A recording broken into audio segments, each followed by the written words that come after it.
সবশেষ চ্যাম্পিয়ন্স ট্রফিতে একটা ম্যাচও জিততে পারেনি বাংলাদেশ দল। ওয়েস্ট ইন্ডিজের বিপক্ষে সিরিজটাও হাতছাড়া হয়েছিল বাংলাদেশের। 2023 বিশ্বকাপটা পার হয়েছে ভরাডুবিতে, আর সেটারও প্রতিফলন দেখা গেল আইসিসি র্যাঙ্কিংয়ের। সোমবার সর্বশেষ 3 বছরের বাৎসরিক র্যাঙ্কিং প্রকাশ করেছে ইন্টারন্যাশনাল ক্রিকেট কাউন্সিল অর্থাৎ আইসিসি, যেখানে দশম স্থানে রয়েছে বাংলাদেশের নাম। নতুন প্রকাশিত র্যাঙ্কিংয়ে 4 রেটিং পয়েন্ট হারিয়েছে বাংলাদেশ, যার ফলে ওয়ানডেতে এক ধাপ পিছিয়েছে টাইগাররা।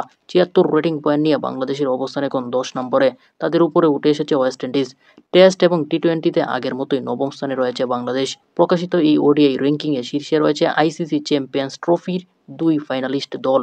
দারুণ পারফরমেন্স দেখিয়ে শিরোপা জিতেছিল ভারত। শীর্ষস্থানে নিজেদের অবস্থান তাতে আরও মজবুত করেছে রোহিত শর্মার দল।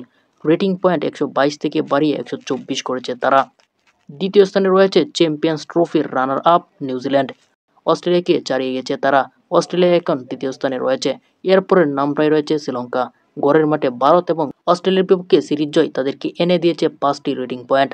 তারা আছে চতুর্থ স্থানে। শ্রীলঙ্কার এই উত্থানে নেমে গেছে পাকিস্তান এবং দক্ষিণ আফ্রিকা। প্রোটিয়ারা নিজেদের ফর্মের কারণে রেটিং পয়েন্ট হারিয়েছে। আফগানিস্তানেও র্যাঙ্কিংয়ে উন্নতি করেছে।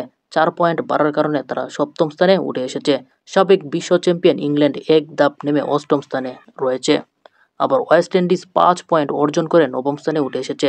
বিপরীতে বাংলাদেশ 4 পয়েন্ট হারিয়ে দশম স্থানে নেমে গেছে।